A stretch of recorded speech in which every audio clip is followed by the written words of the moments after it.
Hello everyone, the Kentucky Patriot here. Want to wish everybody a Merry Christmas. We're coming into the winter season, and this is actually the video response to Pecks 2A America, and what he had done is started a video and tagged a couple channels of our winter carry and why. So it's basically what we do in the wintertime and why, and then I'm going to tag a couple channels. So Peck, thank you so much for thinking about me. Thank you so much for tagging me, giving me this opportunity. Appreciate you. So I'm going to jump right in and get into winter carry and why. Well, to be honest with you, doesn't change a whole lot between the seasons. It really doesn't. And I'll show you here. But real quick, and I was actually going to do a video on holsters, so I still may do that. So some of it may be a little bit redundant. But real quick, this is typical winter sweatshirt that you may wear in the wintertime around here. Depending on where you live, your clothes and climate may change, and so may your mode of carry. But in Kentucky, we have really cold winters. So basically, right now I've got my gun that I carry 95% of the time probably on me, and I carry it this way because whether I'm wearing a suit in church, whether I'm wearing something like this, really, even though this is a pretty good size gun to carry, it still doesn't really print with most things I have on for most times of the year, especially like I said, if I wear a suit for work or church, or even casual clothes like this. In the wintertime with a sweatshirt, you basically can't tell. And what it is, of course, if you've watched this channel, you know it's my Smith & Wesson compact 40 caliber.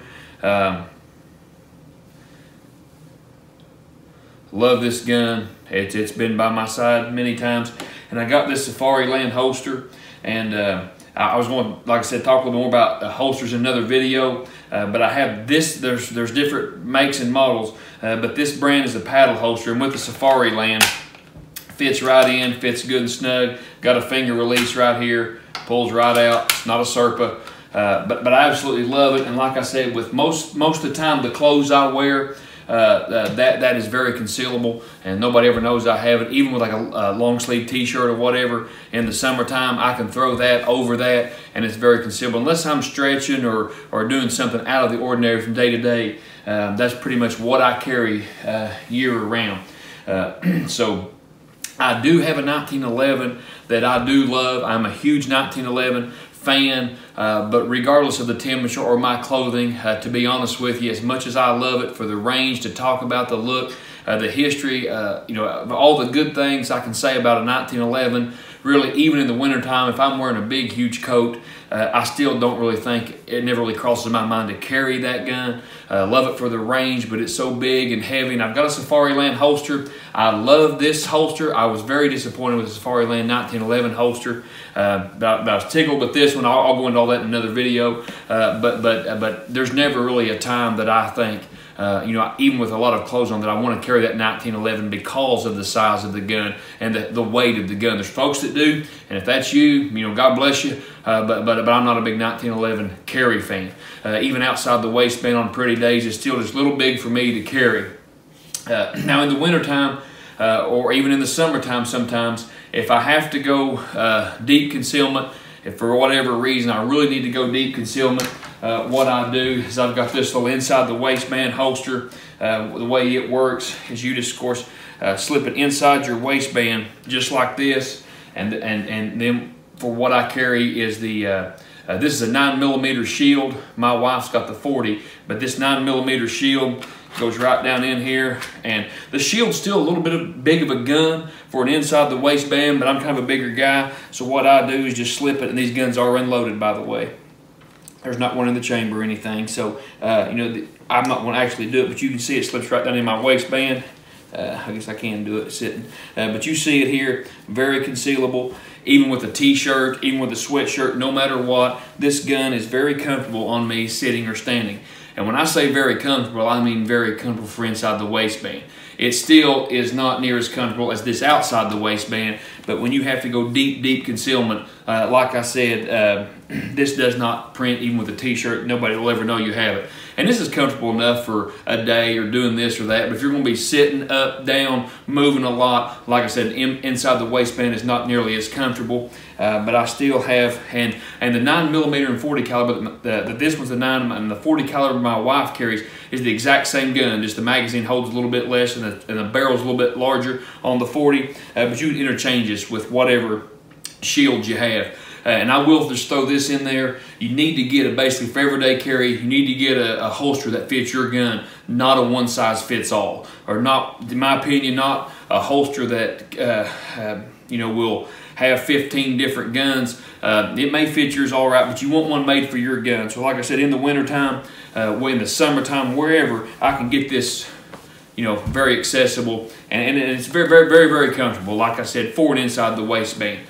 So for wintertime, I hope Pecks isn't, Pecks 2A America isn't disappointed in my winter carry video, because I really don't change a whole lot. And I know, like I've heard Masada IU, but a lot of guys do. They'll carry like a 9 or something during the, or smaller size Glock or SIG or whatever they're carrying in the summertime, and go for a bigger gun in the wintertime, because you can, with a heavier coat, heavier clothes, you can easily conceal an outside the waistband bigger gun in the wintertime. If you choose to do that, there's a lot of good options. But to be honest with you, like I said, my carry doesn't really change a whole lot from winter because of the size of this gun, the way I'm built, and the way I wear my clothes. Like I said, that's still pretty concealable. I do want to show you this real quick, and a lot of guys make fun of this holster.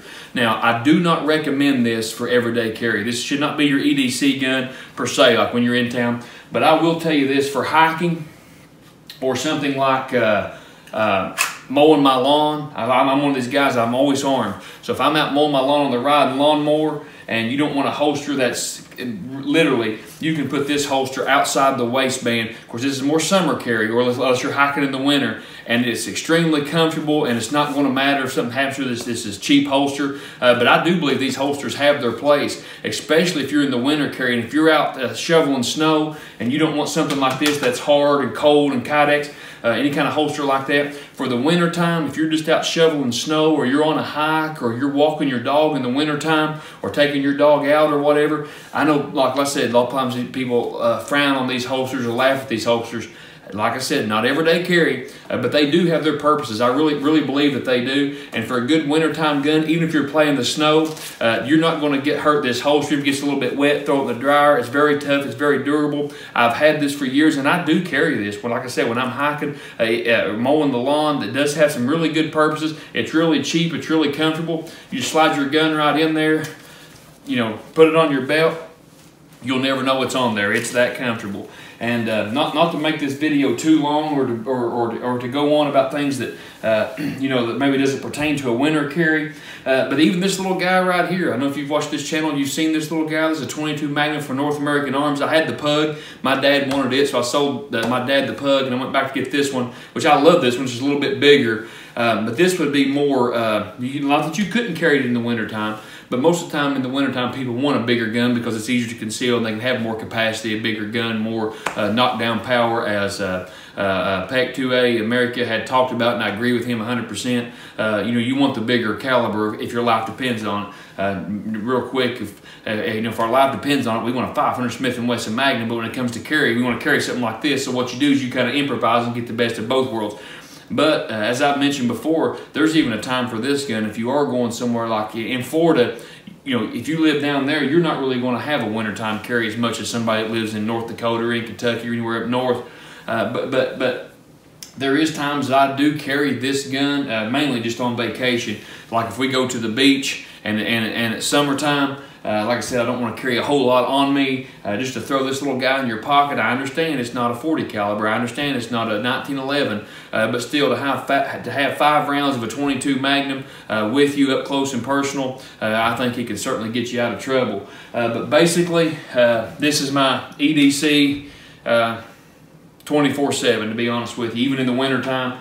I love the gun, love the Safariland holster. Both of them has been great. And this is, again, the Smith & Wesson compact N40 caliber. And I have 2 shields. This is actually mine. This is the 9mm. My wife has the 40, and both interchangeable. But basically, whenever I'm anywhere, I have one of these two all the time, sometimes both or a backup gun.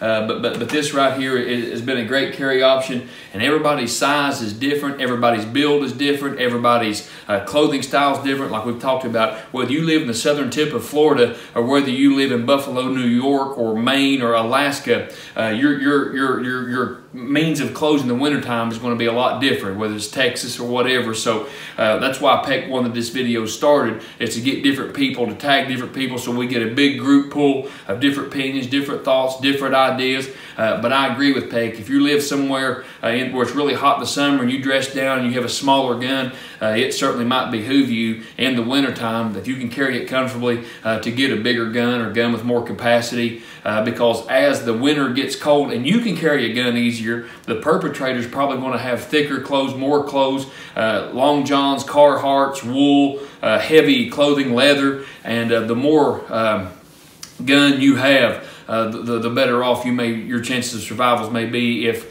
the emergency situation that you ever needed to draw and use your weapon. You certainly want everything you can have, and the more clothes they have on, like I said, the less effective your guns may be. So you want to make sure that you've got enough gun, my opinion, for the winter time to penetrate those clothes, and also it makes it easier for you to carry because you can, dressing in layers, whether inside the waistband, whatever your mode of carry is outside the waistband, you'll be able to conceal it better too. So I hope it helps. I try to condense the video. I am so bad because I love guns. I love shooting sports. I love the people I've met. I love the community. So when we start to do a video, I tell my wife, I just want to take a minute, and then we'll look at the video and it'll be 20 minutes or 15 minutes. I don't mean to get carried away, but I'm really passionate about it. I really love this, making these videos. I love the people that I've met from this channel. I mean, just some great, wonderful friends, and just wonderful patriots and Americans like Peck. And Peck, thank you so much. 2A America. Make sure, I'm sure you know Pecks 2A America by now. If you don't, please check him out. He's a wonderful fellow. Great information, great gun channel.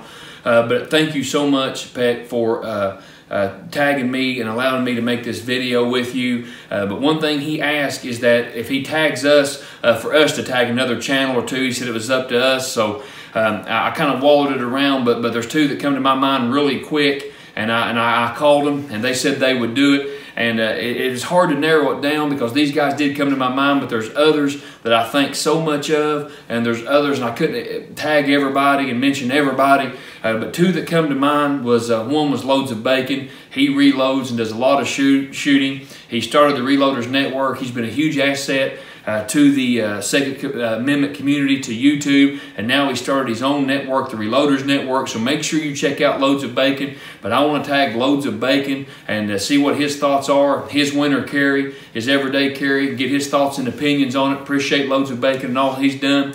And the other one, if you've watched this channel, you know him well too, Alaskan Ballistics. And I thought of him because he lives in Alaska, and if anybody's had experience in cold weather carry, it would be Alaskan Ballistics, because like I said, if you know Alaska, you know they have a lot of winter, a lot of months of cold weather. So I thought of him, and I'd like to get his thoughts and opinions and what he does, and we put all of our thoughts and ideas together and learn from each other and find out what other people do and what works for them, what hasn't worked for them and their situation. So like I said, I'm going to cut this video off. Don't mean to go on, don't mean to ramble, but I do want to tag Loads of Bacon, Alaskan Ballistics, and it's big thanks to Pecks 2A America for getting all this started. Thank you for all those that like and subscribe. Please share this video. Got a Facebook page, The Kentucky Patriot. May God bless you. You and your family have a Merry Christmas. Signing off.